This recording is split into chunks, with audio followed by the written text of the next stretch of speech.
Good morning student. Good morning ma'am. Please microphone of कर दीजिए। Comment में लिख के भेजिए। Good morning everyone.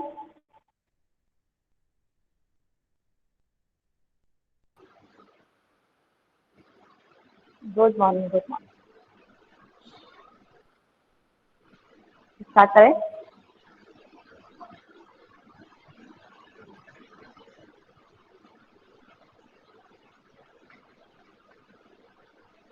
तो अपना ऑडियो ऑफ कर।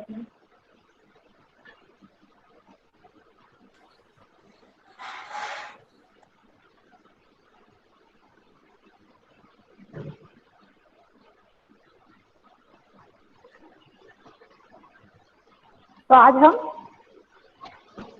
एक पोयम ले रहे हैं सूर्यकांत त्रिपाठी निराला की, उत्साह अट नहीं रहा है। आवाज आ रही है मेरी अच्छी से स्टूडेंट? आवाज आ रही है? Yes ma'am. ओके ओके बेटा, ये ऑडियो ऑफ करो।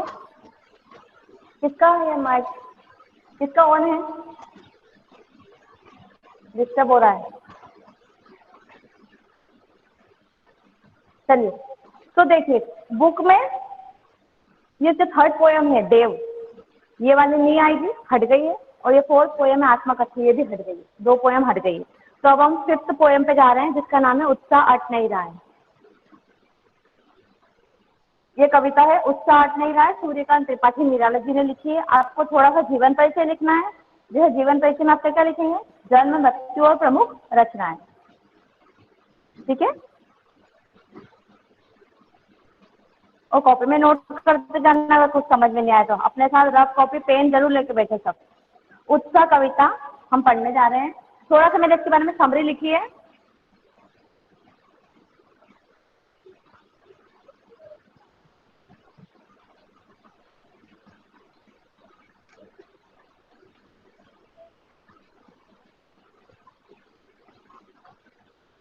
जो मैंने बोर्ड पे लिखा हुआ है मैं बोल के भी बता रही हूँ, है ना? तो अगर बोर्ड पे थोड़ा नहीं दिख रहा है तो जो मैं बोल रही हूँ वो नोट कर लेना। उत्साह एक आह्वान गीत है। आह्वान गीत का मतलब होता है किसी को बुलाना। आह्वान करना मतलब किसी को बुलाना। यहाँ पे किसको बुला रहे हैं? बादलों को। कवि बादलों को बुला रहा है। क्यों बुला रहा है? क्योंकि पूरी जो धरती है वो गर्मी से परेशान हो गई है, व्याकुल हो गई है। तो कवि बादलों को संबोधित कर रहा है। उत्साह एक आह्वान गीत है जो बादलों को संबोधित है। बादल एक और सभी की प्यास को बुझाते हैं। बादल बरसकर सभी की प्यास को बुझाते हैं। वहीं दूसरी ओर नए जीवन का आधार भी है। छोटे छोटे जो पौधे उगते हैं वो किससे उगते हैं? बारिश से उगते हैं। तो एक ओर तो सभी की प्यास को बुझाते हैं बादल, और दूसरे ओर नए जीवन को भी बढ़ावा देते हैं। उसी प्रकार सामाजिक क्रांति में साहित्य की भूमिका महत्वपूर्ण होती है। ये जो पोयम है ये दो चीजों को लेकर चलेगी साथ में। ये जो पोयम है दो चीजों को साथ में लेकर चलेगी। पहली तो है बादल और दूसरा है साहित्य। कवि एक और तो बादल के बारे में बताता जाएगा और दूसरी ओर अपने साहित्य के बारे में बताता जाएगा। क्योंकि साहित्य भी वह चीज है जिसके द्वारा हम समाज में नई क्रांति ला सकते हैं। समाज में क्रांति कैसे आएगी? साहित्य से ही आएगी। जैसे जैसे अच्छा साहित्य आएगा वैसे वैसे समाज में नए नए बदलाव आएंगे, नए नए परिवर्तन आएंगे। तो उस प्रकार हम ये प्रस्तुत कविता बादलों को संबोधित करके लिखी गई है। फर्स्ट लाइन देखो, बादल गरजो। जिसके पास बुक है वो बुक भी ओपन कर सकता है, रफ और बुक नहीं है तो रफ कॉपी और पेन लेके बैठे और ये उतारते जाए। बादल गरजो घेर घेर घोर गगन धराधर ओ। यहाँ देखो, घोर का मतलब है भयंकर, धराधर का मतलब है बादल, और ललित ललित काले घुंघराले। ललित ललित का मतलब होता है सुंदर। बाल कल्पना कैसे पाले। मैंने पैराग्राफ यहाँ पे बोर्ड पे उतार दिया। फर्स्ट लाइन का अर्थ करते हैं बादल गरजो।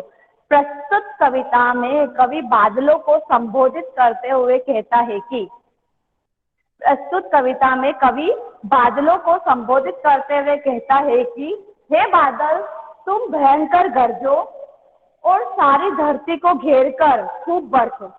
प्रस्तुत कविता में कवि बादलों को कहता है कि हे बादल, तुम भयंकर गरजो और सारी धरती को घेर कर इस धरती पर खूब बरसो।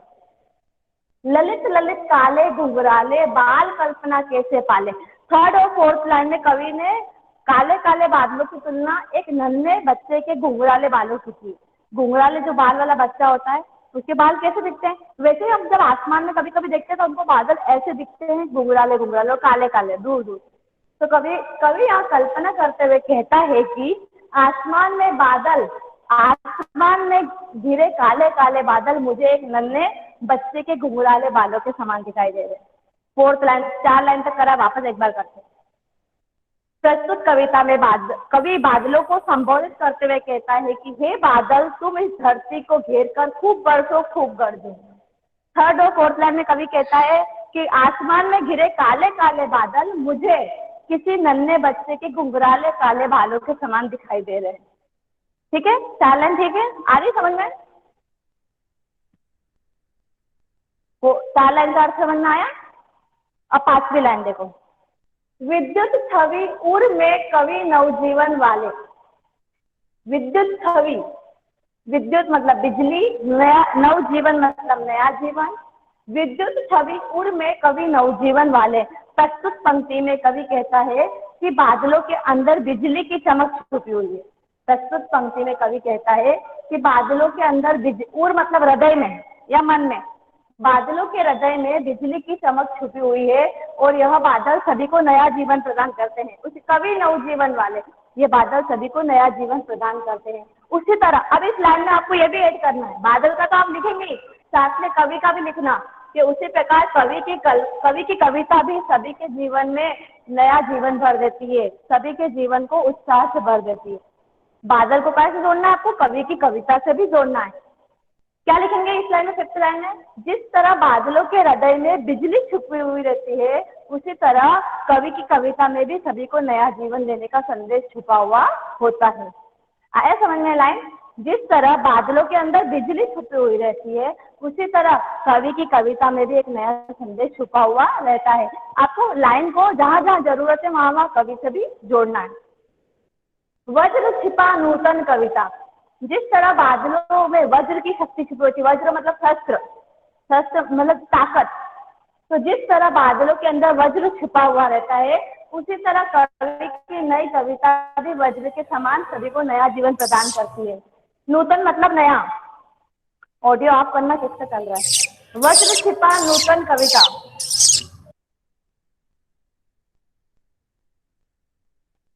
मैं हर लाइन को बोल के भी बता रही हूँ, अगर बोर्ड क्लियर नहीं आ रहा है तो तुम मेरे ऑडियो ऑफ करो। किसका ऑडियो चालू है? अब सुनो।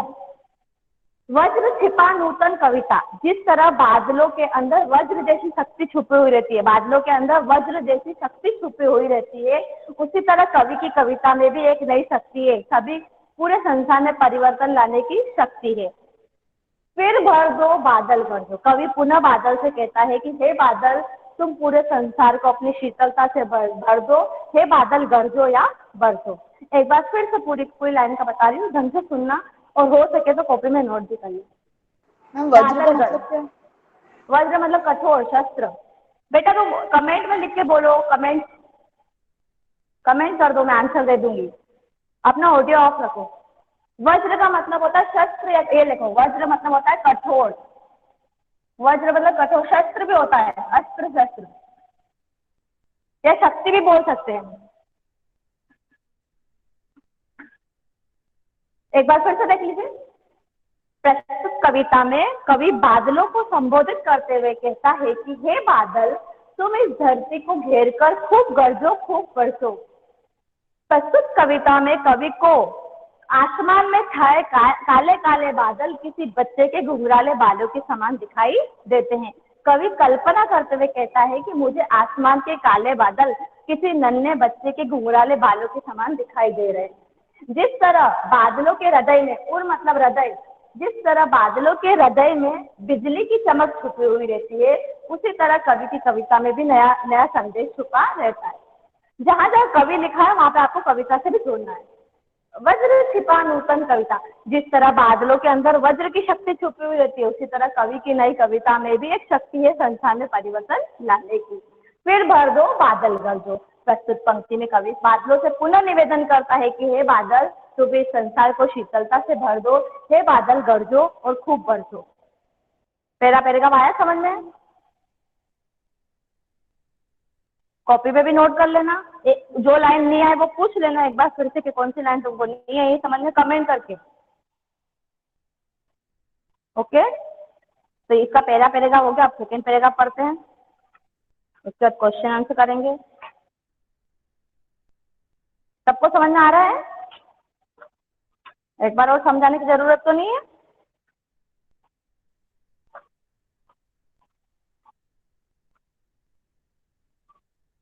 ओके,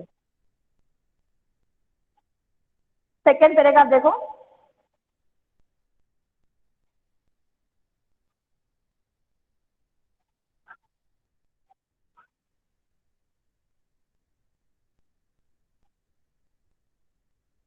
देख लो एक बार और, जिसको नहीं समझ में आया वो। प्रस्तुत पंक्तियों में कवि बादलों को संबोधित करते हुए कहता है कि हे बादल, तुम इस धरती को घेर कर खूब गरजो, खूब बरसो। थर्ड और फोर्थ लाइन में कवि कल्पना करते हुए कहता है कि मुझे आसमान में घिरे काले काले बादल किसी नन्हे बच्चे के घुंघराले काले बालों के समान दिखाई दे रहे हैं। फिर ये लाइन देखो, विद्युत छवि वाली। जिस तरह बादलों के हृदय में बिजली की शक्ति छुपी हुई है, उसी तरह कवि की कविता में भी एक नया संदेश छुपा हुआ रहता है। जिस तरह बादलों के अंदर वज्र छुपा हुआ है, वज्र की शक्ति छुपी हुई है, उसी तरह कवि की कविता में भी सभी को एक नया संदेश देने की शक्ति है, परिवर्तन लाने की शक्ति है। कवि पुनः बादलों से कहता है कि हे बादल, तुम इस संसार को अपनी शीतलता से भर दो, अपने जल से भर दो। हे बादल, गरजो और बरसो। अगला पैराग्राफ करें। अगला पैराग्राफ है, विकल विकल उन्मन थे उन्मन। विकल का मतलब होता है व्याकुल या बेचैन। जब बहुत ज्यादा गर्मी बढ़ जाती है तो हमको क्या होता है, बेचैनी होती है, वही बात हो रही है यहाँ पे। विकल मतलब बेचैन, उन्मन मतलब उदास। हमारा मन उदासी से भर जाता है, पानी नहीं आता है, बारिश नहीं आता है, और जिस दिन बारिश होती है उस दिन हमको बहुत अच्छा लगता है। विश्व के निनाद्य के सकल जन, निनाद्य मतलब गर्मी, सकल मतलब सारे। विश्व के जो सारे लोग हैं वो गर्मी से बेचैन हो रहे हैं। आए अज्ञात दिशा से अनंत के घन, अज्ञात मतलब अनजान, बादल तो अनजान दिशाओं से ही आते हैं। अज्ञात मतलब अनजान, अनंत मतलब आकाश, आकाश का कोई और छोर नहीं, इसलिए वो क्या है, अनंत। तृप्त धरा जल से फिर, तृप्त मतलब जलती, धरा मतलब पृथ्वी या धरती। शीतल कर दो, बादल कर दो। प्रस्तुत पंक्तियों में कवि कहता है कि हे बादल, इस संसार, पहली लाइन, हे बादल, संसार के सारे लोग बहुत व्याकुल और उदास हो गए हैं। फर्स्ट लाइन, कवि कहता है कि हे बादलों, उन्मन मतलब उदास, हाँ, उन्मन मतलब उदास, विकल मतलब बेचैन। प्रस्तुत पंक्तियों में कवि कहता है कि संसार के सारे लोग बहुत बेचैन और उदास हो गए हैं। हे बादलों, विश्व के सारे लोग गर्मी से बहुत परेशान हो गए हैं। विश्व के निनाद्य के सकल जन, हे बादल, विश्व के सारे लोग इस गर्मी के कारण, सेकेंड लाइन का पहले कर सकते हो, हे बादलों, विश्व के सारे लोग गर्मी से बहुत व्याकुल और उदास हो गए हैं। सेकेंड लाइन से फर्स्ट लाइन पे चले जाना, क्या कहेंगे, हे बादलों, विश्व के सारे लोग गर्मी के कारण बहुत व्याकुल और उदास हो गए हैं। हे बादलों, तुम अनजान दिशाओं से आकर, अज्ञात मतलब अनजान, हे बादलों, तुम अनजान दिशा से आकर इस आसमान को घेर कर खूब बरसो और खूब गरजो। आए अज्ञात दिशा से अनंत के घन, घन मतलब बादल। कवि कहता है कि हे बादलों, तुम अनजान दिशाओं से आकर इस धरती को घेर कर खूब बरसो। तृप्त धरा जल से फिर, इस जलती धरती को, तृप्त मतलब जलती, धरा मतलब धरती, इस जलती धरती को तुम अपने शीतल जल से फिर भर दो, शीतल कर दो, बादल कर दो। हे बादल, इस तपती धरती को, इस जलती हुई धरती को अपने जल से शीतल कर दो, ठंडा कर दो। हे बादल, गरजो और बरसो। एक बार और देख ले, फिर जिसको नहीं आएगा फिर बता दो। देखो, प्रस्तुत पंक्ति में कवि कहता है, सेकेंड लाइन का पहले, प्रस्तुत पंक्ति में कवि कहता है कि संसार के सारे लोग गर्मी के कारण, फिर फर्स्ट लाइन का, बहुत व्याकुल और उदास हो गए। सारे लोग, संसार के सारे लोग गर्मी के कारण बहुत व्याकुल और उदास हो गए हैं। हे बादलों, तुम अनजान दिशाओं से आकर इस पूरे, हे बादलों, घन मतलब बादल, हे बादल, तुम अनजान दिशाओं से आकर इस धरती को घेर कर खूब गरजो, खूब बरसो, और इस जलती धरा को, इस जलती धरती को अपने जल से शीतल कर दो, ठंडा कर दो, हे बादल गरजो और बरसो। सेकंड वाला आया समझ में? ऐसा तो कोई नहीं जिसको नहीं आया समझ में सेकंड वाला। इजी है सेकंड वाला और ज्यादा। सबको आ गया? मेरे को नहीं आया मैडम। बेटा ये कमेंट करके बताओ, बीच में बोलना नहीं। एक बार और देख लो। नहीं आया है तो कॉपी और पेन भी लेके बैठो, उसके साथ नोट भी करते जाओ, केवल सुनने से कुछ नहीं होगा। देखो एक बार फिर जिसको नहीं आया समझ में, कॉपी और पेन लेके बैठो, बार बार थोड़ी अभी याद करोगे फिर भूल जाओगे, कल क्या करोगे फिर। देखो एक बार, प्रस्तुत पंक्तियों में कवि कहता है कि विश्व के सारे लोग, सेकेंड लाइन का पहले करना। प्रस्तुत पंक्तियों में कवि कहता है कि विश्व के सारे लोग गर्मी के कारण बहुत व्याकुल और उदास हो गए। इसका मतलब व्याकुल और इसका मतलब उदास। विश्व के सारे लोग गर्मी के कारण बहुत व्याकुल और उदास हो गए हैं। फिर कवि कहता है कि हे बादलों तुम अनजान दिशाओं से आकर, अज्ञात मतलब अनजान, हे बादलों तुम अनजान दिशा से आकर इस धरती को अपनी पानी से, अपने जल से शीतल कर दो। इस जलती धरती को हे बादलों तुम अपने शीतल जल से ठंडा कर दो, हे बादल गरजो और बरसो। ठीक है, अब अपन जब भी अपन कोई पोयम पढ़ते तो अपन उसको काव्य और शिल्प लिखते हैं। काव्य का मतलब होता है इसकी समरी केवल एक लाइन में। तो यहाँ पे काव्य में मैंने लिखा है बादलों को संबोधित किया गया है। प्रस्तुत पंक्ति में, प्रस्तुत कविता में कवि ने बादलों को संबोधित किया है। ये उसका इसका काव्य, काव्य मतलब समरी, एक लाइन में अपने को शॉर्ट बताना है कि कवि क्या कहना चाहता है। तो क्या लिखोगे, बादलों को संबोधित किया गया है, प्रस्तुत कविता में बादलों को संबोधित किया गया है। शिल्प में हम चार चीजें लिखते हैं, भाषा, रस, छंद और अलंकार।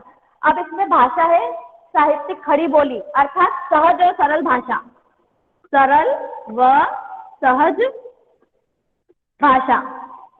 तो जहाँ पे 9th में हमने पढ़ा है, जहाँ पे सहज और सरल भाषा होती है वहाँ पे न तो रस होता है और न ही छंद होता है। भाषा साहित्यिक खड़ी बोली अपने आम बोलचाल की भाषा है, तो भाषा साहित्यिक खड़ी बोली है, सहज व सरल भाषा का प्रयोग किया गया है। अलंकार में देखो, इसमें हम ऊपर देखते हैं, जहाँ यहाँ पे दो शब्द घेर घेर, ललित ललित, ये घेर घेर का मतलब है घेर कर, ललित ललित का मतलब है सुंदर। दो शब्द है लेकिन मीनिंग क्या है उसका, एक ही है। दो एक जैसे शब्द हो लेकिन मीनिंग जब एक ही हो तो वह होता है, कौन सा अलंकार होता है बताओ तो जरा। दो शब्द है लेकिन मीनिंग एक ही है। घेर घेर मतलब घेर कर, ललित ललित मतलब सुंदर। कमेंट में बताओ कौन सा अलंकार होना चाहिए। अनुप्रास। बोलना नहीं, कमेंट करना है। गलत, अनुप्रास नहीं है। Very good.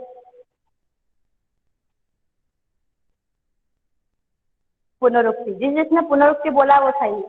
देखो, जहां दो शब्द एक जैसे हो लेकिन उनका मीनिंग एक ही निकले, जैसे और, मैंने 2 बार और बोला लेकिन और का मतलब तो और ही होता है। मैंने बोला अथवा अथवा, लेकिन अथवा मतलब तो अथवा ही होता है, कोई दूसरा मीनिंग तो उसका निकल नहीं रहा है। तो जहाँ पे दो शब्द एक जैसे हो और उनका मीनिंग एक ही निकले वहाँ होता है पुनरुक्ति, प्रकाश, अलंकार। तो ये दोनों चीजें नोट कर लेना। और अगर अनुप्रास अलंकार आपको कहीं दिखे तो आप निकाल लेना। अनुप्रास निकालना छाटना तो आपको आता है। ये पोयम का एक जो पार्ट है वो पूरा हो गया। कौन सा पार्ट पूरा हो गया, उत्साह। अब अट नहीं रही है, देखो अब उत्साह पार्ट तो पूरा हो गया है, अब अट नहीं रही है पार्ट पूरा करना है अपने को। अट नहीं रही, इसी पोयम में दो है, दो शीर्षक है, एक तो उत्साह है और एक अट नहीं रही है। तो उत्साह वाला देखो, उत्साह वाला तो हमने कंप्लीट कर लिया।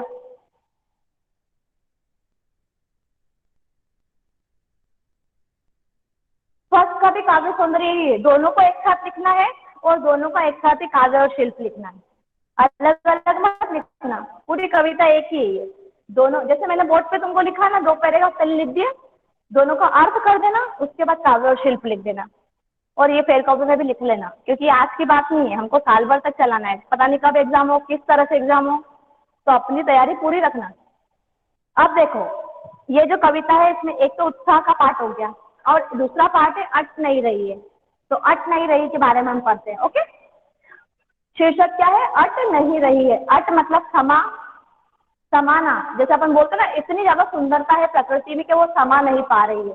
तो ये सारा फागुन मास की सुंदरता के बारे में बताया। जो फागुन का महीना होता है जब चारों ओर प्रकृति में सुंदरता ही सुंदरता दिखाई देती है, हरे नीले पीले फूल खिल रहे हैं, हरियाली ही हरियाली है, उस समय की बात है। तो अट नहीं रही है कविता में फागुन मास की सुंदरता का वर्णन किया गया है। अट नहीं रही है कविता में फागुन मास की सुंदरता का वर्णन किया है। स्टार्टिंग में आप ऐसा लिख देना, इसकी समरी हो गई मतलब एक तरह से, या तो फिर काव्य में लिख देना ये वाली बात कि फागुन मास की सुंदरता का वर्णन है। अब हम कविता पढ़ते हैं। अट नहीं रही है आभा फागुन की तन सट नहीं रही है। देखो अट मतलब समाना, आभा मतलब सुंदरता। यहाँ पे किसकी बात हो रही है? प्रकृति की सुंदरता की। और उस सुंदरता के बारे में कवि क्या कह रहा है कि वो अट नहीं पा रही। अट मतलब समाना, वो सुंदरता इतनी अधिक बढ़ गई है कि वो चारों ओर फैल गई और कहीं भी समा नहीं पा रही है। कहीं सांस लेते हो घर घर भर देते हो। यहाँ पे फूलों की बात हुई है। प्रकृति में इतने सुंदर फूल खिले हुए हैं कि जब वे सांस लेते हैं तो प्रकृति का कोना कोना भर देते हैं। उड़ने को नभ में तुम पर कर देते हो। नभ मतलब आसमान। आंख हटाता हूं तो हट नहीं रही है, पत्तों से लदी डाल, कहीं हरी कहीं लाल, कहीं पड़ी है उर में मंद गंध पुष्पमाल, पाट पाट शोभा श्री पट नहीं रही। ये तो कविता की लाइनें हुई। अब हम इसका अर्थ करते हैं। पहली लाइन देखो, अट नहीं रही है आभा फागुन की तन सट नहीं रही है। प्रस्तुत पंक्तियों में कवि फागुन मास की सुंदरता का वर्णन करते हुए कहता है कि फागुन मास की सुंदरता चारों ओर इस तरह फैली हुई है कि यह सुंदरता कहीं समा नहीं पा रही है। देखो अट मतलब समाना, आभा मतलब सुंदरता। फिर से देख लो एक लाइन, फर्स्ट लाइन का यही है। प्रस्तुत पंक्तियों में कवि फागुन मास की सुंदरता का वर्णन करते हुए कहता है कि फागुन मास की सुंदरता इतनी अधिक बढ़ गई है कि वह कहीं भी समा नहीं पा रही है। सट, सट का मतलब होता है समाना। अट और सट का मतलब समाना ही होता है। अट नहीं रही है आभा फागुन की तन, तन मतलब शरीर में, मन में। प्रस्तुत पंक्तियों में कवि फागुन मास की सुंदरता का वर्णन करते हुए कहता है कि फागुन मास की सुंदरता इतनी अधिक बढ़ गई है कि वह कहीं समा नहीं पा रही है। कहीं सांस लेते हो घर घर भर देते हो।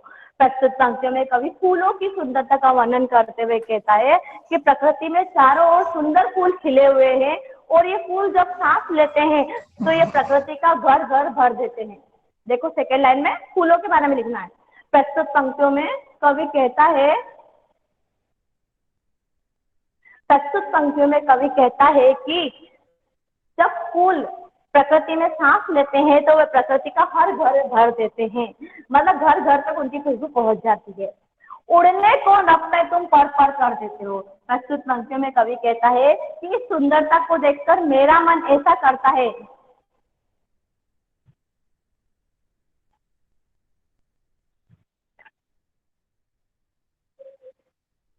उड़ने को नभ में तुम पर कर देते हो। कवि कहता है कि इस प्रकृति की सुंदरता को देखकर मेरा मन ऐसा करता है कि मैं नभ मतलब आसमान के कोने कोने में घूम आऊं। नभ मतलब आसमान, पर मतलब पंख। प्रस्तुत पंक्तियों में कवि कहता है कि इस प्रकृति की सुंदरता को देखकर मेरा मन ऐसा करता है कि मैं आसमान में पंख लगाकर उड़कर इसकी सुंदरता को देख आऊं। आंख हटाता हूं तो हट नहीं रही है। कवि कहता है कि इस सुंदरता से मैं अपनी आंख हटाना चाहता हूँ लेकिन मेरी आंख इस सुंदरता से हट ही नहीं पा रही है।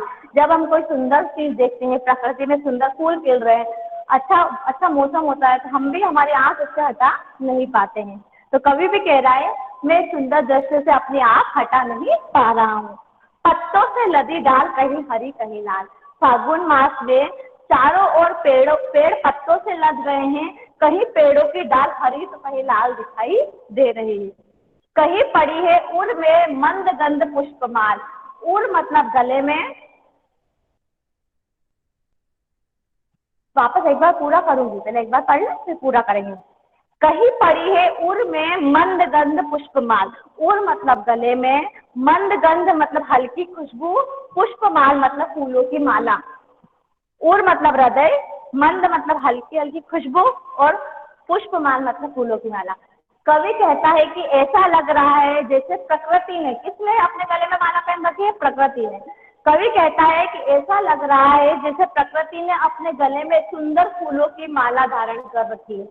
ऐसा लग रहा है जैसे प्रकृति ने अपने गले में हल्की हल्की खुशबू वाले सुंदर फूलों की माला धारण कर रखी है।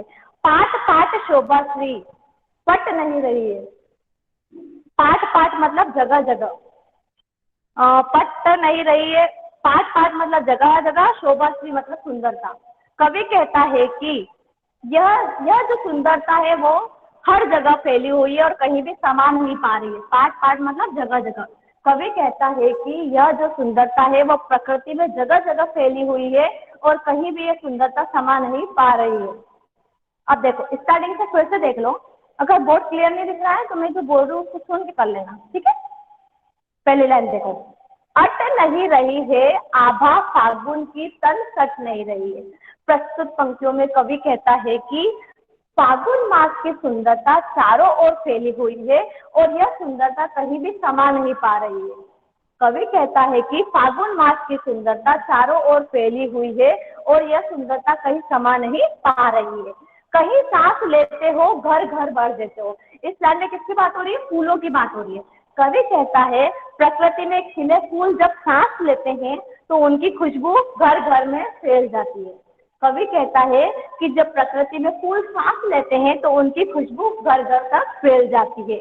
उड़ने को नभ में तुम पर कर देते हो। यहाँ पे कवि क्या कह रहा है? इस प्रकृति की सुंदरता को देखकर मेरा मन ऐसा करता है कि मैं पंख लगाकर आसमान में उड़ जाऊं और इसकी सुंदरता को देखूं। कवि कहता है इस सुंदरता को देखकर मेरा मन ऐसा करता है कि मैं पंख लगाकर आसमान में उड़ जाऊं और इसकी सुंदरता को देखूं। आंख हटाता हूँ तो हट नहीं रही है। कवि कहता है कि इस सुंदरता से मैं अपनी आंख हटाना चाहता हूँ लेकिन वो हट नहीं रही है। पत्तों से लदी है डाल, कहीं हरी कहीं लाल। कवि कहता है फागुन मास में वृक्ष जो है वो पत्तों से लद गए हैं, कहीं वृक्षों की डाल हरी तो कहीं लाल दिखाई दे रही है। कहीं पड़ी है उड़ में मंद गंध पुष्पमाल। कवि कहता है ऐसा लग रहा है जैसे प्रकृति ने अपने गले में, उड़ मतलब हृदय या गले में, प्रकृति ने अपने गले में सुंदर फूलों की माला धारण कर ली है, सुंदर खुशबू वाले फूलों की माला धारण कर ली है। पाट पाट शोभा श्री, पट नहीं रही है। पाट पाट मतलब जगह जगह। कवि कहता है कि प्रकृति की सुंदरता जगह जगह फैली हुई है और यह सुंदरता कहीं समा नहीं पा रही है। पट नहीं रही है मतलब समा नहीं पा रही है। अब देखो इस पूरी कविता को एक साथ लिखना है। इसका काव्य क्या लिखेंगे? काव्य में लिखना फागुन की सुंदरता का, फागुन मास की सुंदरता का वर्णन किया गया है। और शिल्प में क्या लिखेंगे? भाषा, रस, छंद और अलंकार। लेकिन यहाँ पे भी भाषा साहित्य खड़ी बोली है इसलिए अलंकार इसलिए रस और छंद नहीं आएगा। साहित्य खड़ी बोली, सहज व सरल भाषा। जहाँ पे भी साहित्य खड़ी बोली हो वहाँ पे सहज और सरल ही लिखना है। ऐसे भी लिख सकते हो भाषा में संगीतात्मकता है, लयात्मकता है, ठीक है। अलंकार में देखो इसमें भी पुनरुक्ति प्रकाश अलंकार है। घर घर, पर पाट पाट। घर घर मतलब घर ही होता है, पाट पाट मतलब समा समा होता है, पर मतलब पर ही होता है। जहाँ दो शब्द हो लेकिन मीनिंग एक ही हो वहाँ होता है पुनरुक्ति प्रकाश अलंकार। और इसका पूरा नाम लिखते हैं, हमें साधा लिखते हैं, पुनरुक्ति प्रकाश अलंकार। तो ये दोनों कविता पूरी हो गई है। किसी को कोई डाउट तो नहीं है इन दोनों कविताओं में? मतलब एक ही कविता है, दो अलग अलग शीर्षक है। सबको समझ में आ गई?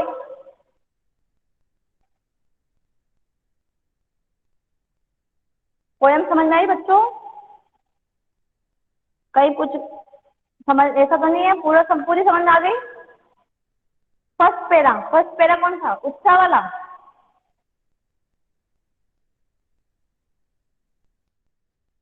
फर्स्ट पैरा कौन सा समझना है किसको?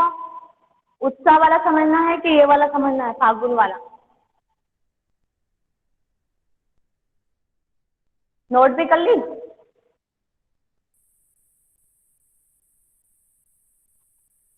क्वेश्चन और आंसर कौन से करने हैं? बुक वाले करने हैं। लास्ट 3 लाइन, लास्ट 3 लाइन इसकी ये है कि प्रकृति ने अपने गले में सुंदर फूलों की माला धारण कर रखी है और यह प्रकृति की सुंदरता जगह जगह चारों कोनों में फैल गई है और यह सुंदरता कहीं समा नहीं पा रही है। प्रकृति ने अपने गले में सुंदर फूलों की माला धारण कर रखी है। पट, पट मतलब भी होता है समाना। अट पट सट इन तीनों का मतलब समाना ही है। प्रकृति ने अपने गले में सुंदर फूलों की माला धारण कर रखी है और प्रकृति की यह सुंदरता जगह जगह फैल गई है और कहीं भी समा नहीं पा रही। पट मतलब भी समाना ही होता है। बादल वाली कविता। सट मतलब समाना, पट मतलब भी समाना। क्वेश्चन आंसर करें बुक वाले।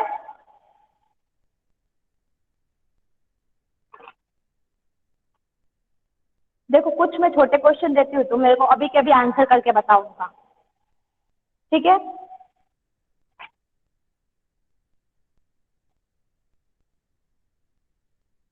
पहला क्वेश्चन मैं दे रही हूँ, ओरली बोल रही हूँ, मेरे को आंसर कमेंट में लिख के बताओ।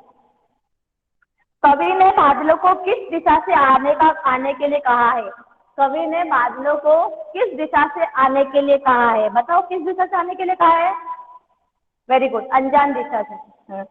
कविता सुनी मतलब पूरी है ना। अनजान दिशा से, वेरी गुड। अनजान दिशा से, ये लिखी लाइन कहाँ गया?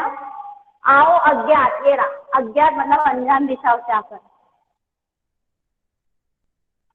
अब सेकेंड वाला सुनो क्वेश्चन। संसार के सभी प्राणी कैसे हो रहे हैं? संसार के सभी प्राणी कैसे हो रहे हैं? बारिश नहीं आ रही तो संसार के सभी प्राणी, वेरी गुड, बेचैन, व्याकुल।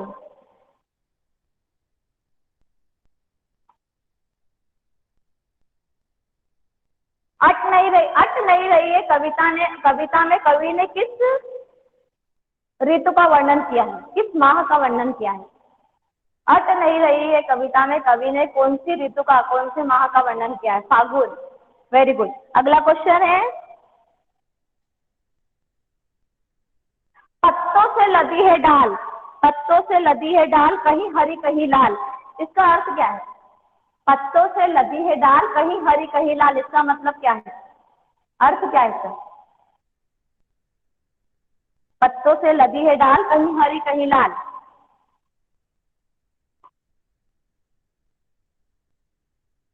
इसका मतलब ये है कि चारों ओर प्रकृति में नए नए पत्ते खिल रहे हैं, कहीं वो पत्ते हरे तो कहीं लाल दिखाई दे रहे हैं, अर्थात बदलाव।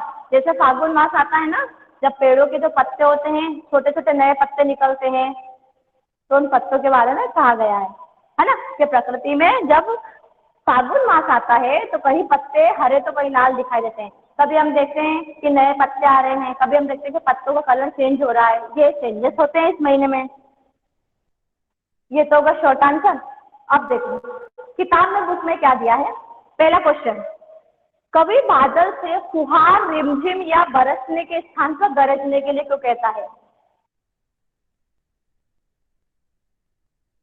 पहला क्वेश्चन, कवि बादल से फुहार रिमझिम या बरसने के स्थान पर गरजने के लिए क्यों कहता है? क्योंकि विश्व के लोग बहुत बेचैन और व्याकुल है। देखो अच्छा आंसर है ये भी, ये बहुत इंपॉर्टेंट क्वेश्चन है और थोड़ा सा घुमा फिरा के दिया है।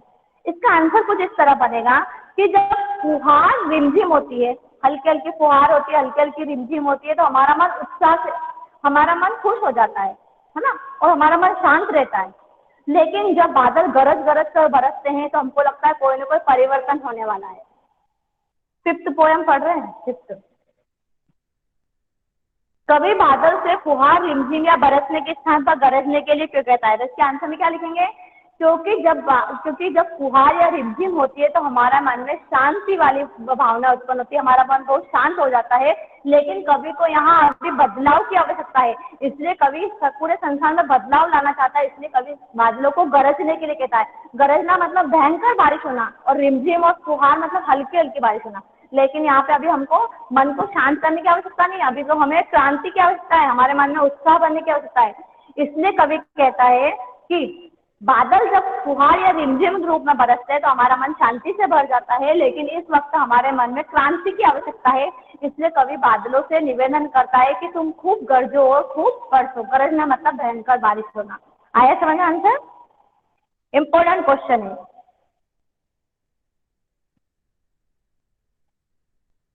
जब बादल फुहार या रिमझिम होती है तो मन में मधुर भावनाएं जगती है। जब बादल रिमझिम बरसते हैं तो मन में मधुर भावनाएं जगती है, लेकिन जब बादल गरजते हैं तो मन में क्रांति की भावना, संसार में क्रांति की भावना जन्म लेती है। इसलिए यहाँ अभी इस वक्त क्रांति की अधिक आवश्यकता है, इसलिए कवि बादलों से निवेदन करता है कि तुम खूब गरजो। सेकेंड क्वेश्चन, कविता का शीर्षक उत्साह क्यों रखा गया है? उत्साह क्यों रखा गया है? क्योंकि जब भी वर्षा होती है तो चारों ओर उत्साह और नई उमंग छा जाती है। Very good. उत्साह, ये वाली लाइन लिखना, जो तुम्हारी किताब में समरी में दे रखी है आगे, आज पाठ शुरू हुआ है वहां पे, ये रहा। उत्साह एक आह्वान गीत है जो बादलों को संबोधित है। उत्साह एक आह्वान गीत है जो बादलों को संबोधित है। कविता का शीर्षक उत्साह इसलिए रखा गया है क्योंकि बादल वर्षा करके सभी की प्यास को बुझाते हैं, सभी को नया जीवन प्रदान करते हैं और चारों ओर प्रकृति में उत्साह छा जाता है। उत्साह क्यों रखा है? क्योंकि बादल बरसकर सभी की प्यास को बुझाते हैं, सभी में नया उत्साह उत्पन्न करते हैं, इसलिए कविता का शीर्षक उत्साह रखा गया है। थोड़े 4-4, 5-5 लाइन के आंसर लिखना, ठीक है। अब देखो, कविता में बादल किन किन अर्थों की ओर संकेत करता है? यहाँ पे जो बादल है, पॉइंट में बताओ, कविता में बादल किन किन अर्थों की ओर संकेत कर रहा है, मतलब बादल क्या क्या कर रहा है इस कविता में? पहला पॉइंट, सबसे पहले तो वो प्यासों की प्यास को बुझा रहा है। Very good. दूसरा, सभी के जीवन में क्रांति की भावना भर रहा है। Very good. पीड़ित और प्यासे जनों की प्यास को बुझा रहा है। बादल सभी के जीवन में क्रांति भर रहा है, सभी को संघर्ष के लिए प्रेरित कर रहा है, सभी के जीवन में नवीनता लाने का प्रयास कर रहा है, सभी की प्यास को बुझाने का प्रयास कर रहा है। जिसके मन व्याकुल है उनके मन को शांत करने का प्रयास कर रहे हैं। वेरी गुड, सही आंसर। अब अगला देखो, शब्दों का ऐसा प्रयोग जिससे कविता के किसी खास भाव या दृश्य में भावनात्मक प्रभाव पैदा हो, नाच सौंदर्य कहलाता है। उत्साह कविता में ऐसे कौन से शब्द है जिनसे नाच सौंदर्य पैदा होता है? नाच सौंदर्य मतलब जिससे कविता सुंदर दिखाई दे। ऐसे आपको इस कविता में कौन सी लाइन ऐसी दिख रही है जिससे आपको लग रहा है कि ये कविता और सुंदर लग रही है? Very good, Lalit. फर्स्ट पेरा, फर्स्ट लाइन, घेर, वो वर्ड है ना, घेर। Very good. और ललित, पाठ। विकल भी है ना, विकल, ये भी है। शीतल कर दो। हाँ, ऐसे शब्द जिनसे कविता की सुंदरता और अधिक बढ़ जाए नाच सौंदर्य कहलाते हैं। नाच सौंदर्य, ऐसे वर्ड आपको छाट कर लिखना है, तो आप अपनी कॉपी में लिख लेंगे। अब देखो, रचना और अभिव्यक्ति का पहला क्वेश्चन, जैसे बादल उमड़ घुमड़ कर बारिश करते हैं, वैसे ही कवि के अंतर्मन में भी भावों के बादल उमड़ घुमड़ कर कविता के रूप में अभिव्यक्त होते हैं। ऐसे ही किसी प्राकृतिक सौंदर्य को देखकर अपने उमड़ते भाव को कविता के रूप में लिखे। जो लोग कविता बनाना जानते हैं, मतलब कुछ लोग यार होती कविता के रूप में कोई भी बात लिखना, तो तुम आज बैठकर कविता की 4 लाइनें लिखना, किसके ऊपर लिखोगे? सुंदरता के ऊपर, बादलों के ऊपर, प्रकृति के ऊपर। ये वैसे क्वेश्चन कुछ नहीं है, होमवर्क में करने का क्वेश्चन है, लेकिन आप ऐसे रफ कॉपी में बैठ के करना।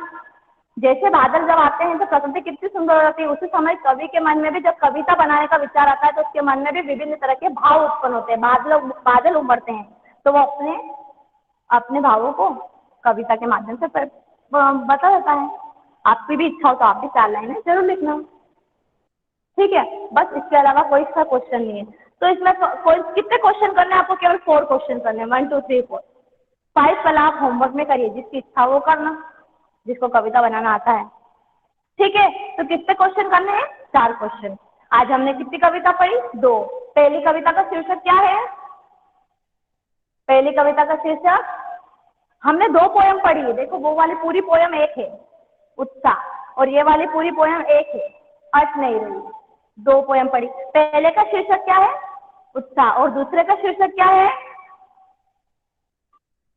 अट नहीं रही है। Very good. 2 शीर्षक है, 2 कविता हैं। पहली कविता पूरी बादलों पे लिखी हुई है और दूसरी कविता पूरी फागुन मास की सुंदरता पे लिखी हुई है। इसमें सबसे इम्पोर्टेंट क्वेश्चन यही बनेगा कि जब बादल रिमझिम बरसते हैं तो हमारे मन में शांत भावना उत्पन्न होती है, लेकिन जब बादल गरजते हैं तो हमारे मन में क्रांति की भावना उत्पन्न होती है। और अभी क्या किस चीज की जरूरत है? ज्यादा क्रांति की जरूरत है, इसलिए प्रस्तुत कविता में कवि ने गरजने के लिए कहा है। ओके, सबको समझ में आया? सब अपनी कॉपी में भी लिख रहे हैं? हाँ, कॉपी मेंटेन करते रहना, कॉपी मेंटेन करनी है। अब अगले टर्न पे जब हमारा ट्यूसडे को अगला टर्न आएगा तब हम एक चैप्टर नया चैप्टर लेंगे। अभी देखिए आप, हमने कितनी पोयम और कितनी कविता कर ली, कोई बताएगा मेरे को? कितनी पोयम हो और कितने चैप्टर हो गए हमारे? आज पोयम कितनी पोयम हो गई हमारी? आज तीसरी पोयम थी हमारी। पहली सूरदास, दूसरी तुलसीदास और थर्ड है सूर्यकांत त्रिपाठी निराला। 3 पोयम कर लिए। और चैप्टर कितने कर लिए हमने? हमने चैप्टर कर लिए नेताजी का चश्मा और बाल गोविंद भगत। 3 पोयम और 2 चैप्टर हो चुके हैं। अब अगला चैप्टर आएगा लखनवी अंदाज। ट्यूसडे को जब टर्न आएगा हमारी हिंदी क्लास का तो हम चैप्टर पढ़ेंगे लखनवी अंदाज। ठीक है, कॉपी मेंटेन कर लेना और जितनी भी पोयम लिखो ये सारे अर्थ लिखना, क्योंकि क्लास में तो हम बोल बोल के लिखवा देते थे। अभी आपको घर पे खुद को ये टाइम है सेल्फ स्टडी करने का। ठीक है, अब वहाँ पे आपको कोई प्रेशर देके ये नहीं बोला कि लिखो लिखो लिखो। यहाँ तो हम लिखते थे, चेक भी करते थे। अभी आपकी रिस्पॉन्सिबिलिटी है पूरी कि आप पूरी कॉपी लिखेंगे और गूगल क्लासरूम पे कॉपी के पिक भेजना मेरे को कि किसने कॉपी बना ली। गूगल क्लासरूम पे मेरे को पिक भी भेजना कि हमने मैम कॉपी बना ली, चेक करवाना मेरे को। ओके, आज की क्लास यही खत्म होती है। अपने अगली क्लास को ज्वाइन करो अब, जो भी आपकी अगली क्लास है। Okay, thank you.